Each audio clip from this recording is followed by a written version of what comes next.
Shalom, saya Feby Rakwilda Salah. Di saat ini akan memaparkan tugas mid semester dalam perkuliahan Filsafat Ilmu Lanjutan.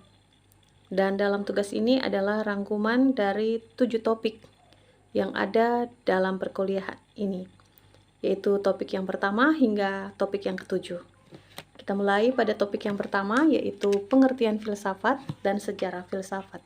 Kata filsafat berasal dari bahasa Yunani, yaitu philo dan sophia yang berarti cinta dan kebijaksanaan.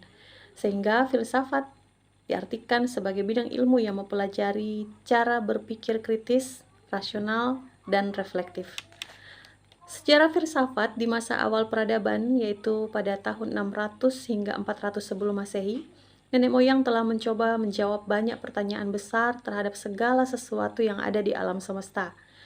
Tapi baru di zaman Yunani kuno, yaitu tahun 400 hingga 100 sebelum Masehi, para filsuf seperti Socrates, Plato, dan Aristoteles melahirkan begitu banyak cara berpikir di berbagai macam bidang yang kemudian cara berpikir mereka menjadi inspirasi bagi dasar-dasar ilmu pengetahuan yang lain.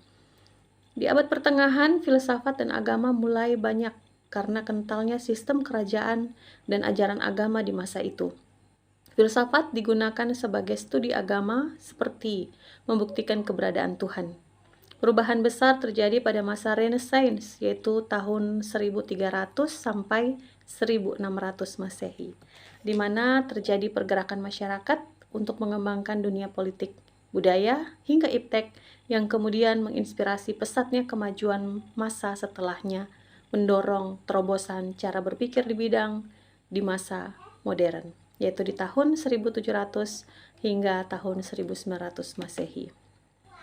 Adalah materi tentang sifat-sifat dasar filsafat dan peran serta kegunaan filsafat. Sifat-sifat dasar filsafat adalah 3: ontologi, epistemologi, dan aksiologi. Sedangkan peran dan kegunaan filsafat adalah dalam dunia keilmuan, filsafat dapat membantu melihat dan mempertanyakan asumsi-asumsi dasar. Kedua, dalam kehidupan sehari-hari, filsafat dapat membantu memahami pandangan dunia yang beragam, sehingga dapat menciptakan masyarakat yang lebih masyarakat yang lebih inklusif. Dalam perkembangan teknologi, filsafat dapat membantu memahami tantangan yang muncul dan kemajuan teknologi. Dalam pembentukan hukum, filsafat dapat membantu mewujudkan cita-cita keadilan dan ketertiban, membantu kerangka berpikir kritis, mengembangkan perspektif global, membantu memahami diri sendiri, mencari jalan keluar dari terhadap masalah, dan membangun toleransi dan mengurangi prasangka. Selanjutnya, ada 4 sumber pengetahuan, yaitu empirisme, rasionalisme, otoritas, dan intuisi.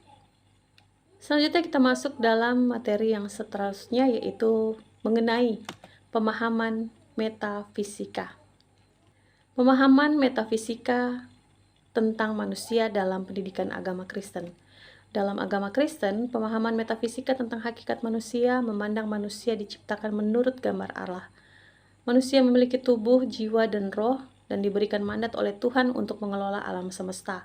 Pemahaman metafisika berpengaruh terhadap teori-teori dan praktiknya di sekolah-sekolah, di mana manusia memiliki potensi-potensi seperti kemampuan berpikir, berkomunikasi, merasakan, memperhatikan, dan bersosialisasi. Dan sebagai makhluk ciptaan Tuhan, manusia harus menyadari apa tujuan ia diciptakan di dunia ini. Sehingga pada praktiknya, kurikulum PAK membantu memahami tanggung jawab yang diberikan Tuhan kepada manusia. Pemahaman metafisika tentang Tuhan dalam PAK. Tuhan adalah realitas tertinggi dan hakiki, pencipta segala sesuatu di alam semesta. Pandangan tentang Tuhan dalam pengajaran PAK mempengaruhi cara guru PAK dan juga berpengaruh pada perkembangan karakter siswa. Pengajaran PAK membantu siswa mengalami pembaruan identitas diri dalam Kristus, yakni memiliki karakter yang dewasa dan bertanggung jawab, serta berkarya. Selanjutnya adalah materi tentang epistemologi filsafat. Epistemologi sebagai cabang filsafat menentukan karakter pengetahuan, bahkan menentukan kebenaran yang dianggap layak untuk diterima, dari mana yang patut ditolak. Pengetahuan berasal dari pengalaman dan keterampilan yang Tuhan berikan kepada kita, dan hikmat berasal dari akumulasi pemahaman dan pengetahuan yang kita terima dari waktu ke waktu. Dalam agama Kristen, pengetahuan dari wahyu berasal dari Allah dan disampaikan melalui nabi atas kehendaknya.